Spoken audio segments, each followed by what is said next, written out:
Bonjour à tous, je m'appelle Julien Gonod. Dans cette chaîne, je parle d'immigration Canada et d'entrepreneuriat. Aujourd'hui, on va parler des réalités de la vie au Canada. Ce qu'on ne vous dit pas avant de voyager au Canada, on va parler de ça tout de suite. Donc, si tu es nouveau sur ma chaîne, n'hésite pas de t'abonner, de liker, de commenter et de partager. Merci.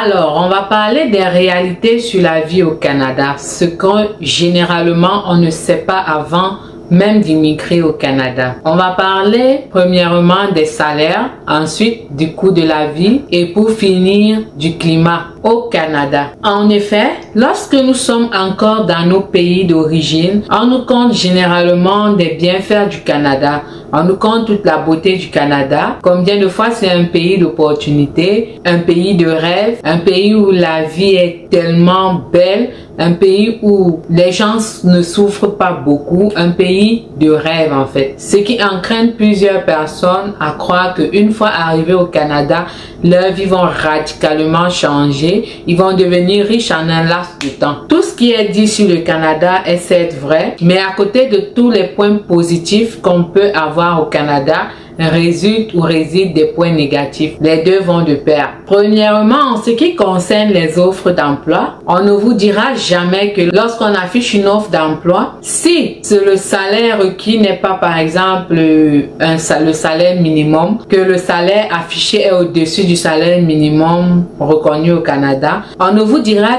jamais qu'il faut avoir reçu une formation d'au moins 1 an pour pouvoir appliquer à ce poste. Je m'explique. Si par exemple tu es infirmière ou infirmier dans ton pays d'origine, puis tu veux venir travailler au Canada en tant qu'infirmier, la plupart du temps, peu importe la façon que tu vas postuler, tu ne seras jamais pris parce que ils ne vont pas directement faire l'équivalence entre ton diplôme reçu dans ton pays et le diplôme qu'il faut avoir ici pour travailler en tant qu'infirmier. Ceci étant, il faut en général étudier 4 ans à l'université pour obtenir un baccalauréat en soins infirmiers avant de pouvoir soigner des patients. Ça, on ne te le dira pas directement lorsqu'on t'affiche tous les bienfaits ou alors la clarté du Canada, surtout dans les offres d'emploi. Donc, ils ne reconnaissent pas directement nos diplômes ou alors les diplômes qui viennent des pays étrangers. Ils ne les reconnaissent pas directement. C'est vrai qu'il y a des emplois où il faut faire des équivalences, c'est vrai.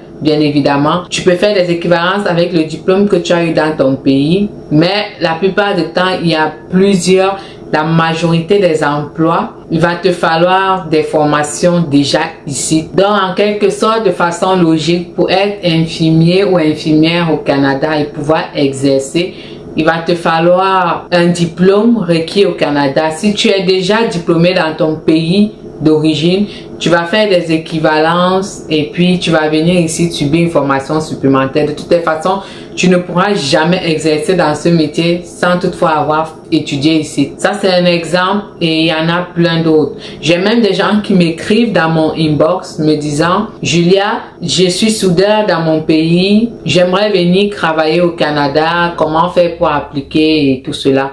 Je vais vous dire une vérité. Pour être soudeur au Canada, il faut avoir un DEP en soudure dans une école de formation ou un collège et avoir une attestation ou un diplôme. La formation dure 2 ans. Donc, si tu es soudeur dans ton pays, certes, c'est un plus, mais si tu veux travailler légalement au Canada en tant que soudeur, il y a des formations à faire. On ne te prendra pas si tu n'as pas été formé au Canada. Tu peux faire des équivalences de ton diplôme que tu as reçu dans ton pays. Tu peux faire des équivalences, mais de toutes les façons, pour travailler ici légalement, tu vas devoir subir une petite formation. Donc, ça, c'était en ce qui concerne les offres d'emploi. Pour qu'on te recrute, lorsque tu es à l'extérieur du Canada, il va falloir que tu descendes un petit peu ton niveau. Ça, c'est une vérité. Donc, les gros salaires que tu verras affichés seront généralement pour des gens qui ont déjà des diplômes au Canada. Une autre chose sur les offres d'emploi, lorsqu'on affiche par exemple que le salaire requis pour l'emploi que tu désires est de 15 $ de l'heure, il faut savoir que ce sont des salaires bruts. Le prix est brut. Au Canada, on te retire des impôts, on te retire des fonds de pension et bien d'autres. On te retire beaucoup de choses dans ton salaire au point où si vraiment tu veux calculer à la fin, tu te retrouves avec au gros 12 $ de l'heure. Sur un emploi qu'on t'a proposé 15 $ de l'heure, il a déjà été retiré 3 $ pour les taxes et bien autres. Ça, on ne te le dira pas dans les offres d'emploi, on te dira juste le salaire est payé à 15 $ de l'heure. Donc, le premier salaire que tu attends généralement quand tu finis de travailler aux 2 semaines, ton tout premier salaire ne sera jamais la somme que tu as calculée ou que tu t'es imaginé dans la tête. Ce serait à toi à un moment donné de t'y habituer au fur et à mesure à ce que les salaires, ton salaire ne sera jamais le salaire brut qui est affiché. Une réalité encore sur les emplois, les offres d'emploi au Canada, c'est que le salaire que tu gagnes est proportionnel à ce que le gouvernement du Canada estime que tu as besoin de dépenser pour vivre une vie décente. Je m'explique. Au Canada, une personne qui gagne 3 000 $, ce qui équivaut à environ 1 225 000 francs CFA, c'est ce que on comprend en tant qu'Africain. 3 000 $, dans les 3 000 $ que tu gagnes, il va te falloir retirer ton loyer. Le loyer au Canada coûte environ 350 à 400 $ canadiens si tu veux effectivement vivre avec des inconnus ou avec d'autres personnes, c'est-à-dire la colocation. Si tu veux vivre seul, il va te falloir prévoir entre 400, 450, 500 $ pour louer un appartement à toi tout seul. Donc, ça te donne environ 225 000 francs. Ça, c'est les plus petits loyers au Canada. Si tu veux vivre seul, environ 225 à 300 000 francs. Je vais le convertir en francs CFA pour qu'on se rende compte de la différence du coût de vie qu'il y a entre le Canada et nos pays d'origine, la plupart de nos pays d'origine, pour qu'on arrête de souvent faire cette comparaison, cette conversion directe. Quand quelqu'un gagne une certaine somme au Canada, directement,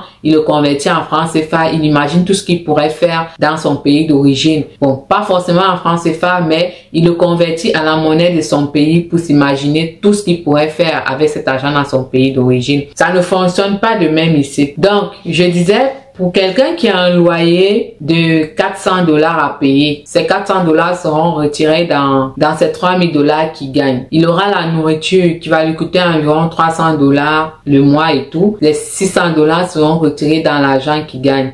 Il aura le wifi, le coût du téléphone, les dépenses comme se vêtir, des habits, des chaussures, le transport. S'il a une voiture, il va devoir dépenser, prévoir des pannes s'il y en a. S'il n'y en a pas le mois, il va devoir payer l'essence, en fait, le coût du transport. Il faut garder ça dans son budget. Au final, quand il a retiré tout ce dont il a besoin pour le mois, ici au Canada, il ne reste pas grand chose en fait. C'est ça qu'on fait, la différence, c'est le point négatif où on se trompe très souvent en ce qui concerne le Canada.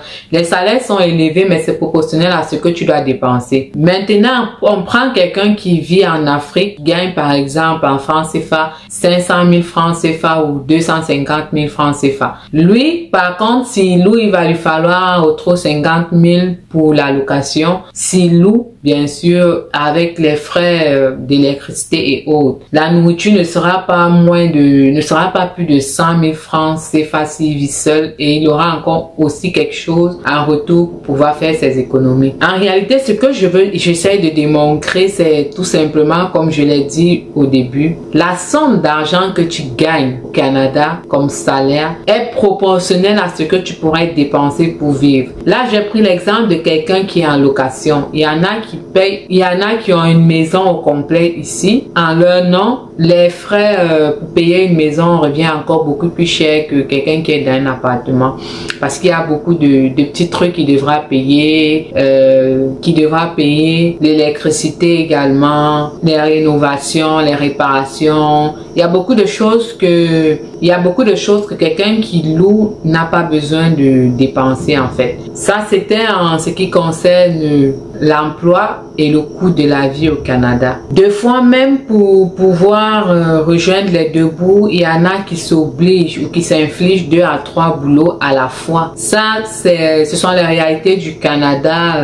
On n'y peut rien pour pouvoir joindre les deux bouts dépendamment de tes projets, de ton futur, de ton avenir, ce que tu comptes faire. Tu seras contraint pour certains de faire 2-3 boulots pour réaliser certains projets. Quelqu'un qui vit à l'extérieur du Canada ne se rend pas compte ou alors n'est même pas au courant de cet aspect-là. Tout simplement parce que si tu veux, de plus, il y a des gens qui envoient l'argent à leurs proches au pays et qu'en retour reçoivent comme les montants insuffisants. En retour reçoivent un message comme le montant insuffisant ou alors des revendications sans savoir que tout simplement parce que ces personnes se disent que tu gagnes beaucoup plus, alors $150, $200 c'est rien du tout. $200 c'est rien du tout pour quelqu'un qui vit au pays, mais $200 signifie beaucoup pour une personne qui vit au pays. C'est pratiquement un tiers ou alors la moitié de son loyer ici. Une autre réalité de la vie au Canada est tout simplement le climat. Quand je parle du climat, je ne parle pas seulement de l'hiver. C'est vrai, en hiver, il fait vraiment froid.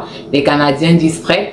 Il fait vraiment froid au Canada en hiver, c'est vrai, mais en été et tout. Mais en été aussi, il fait excessivement chaud. Tout est extrême au Canada en ce qui concerne le climat.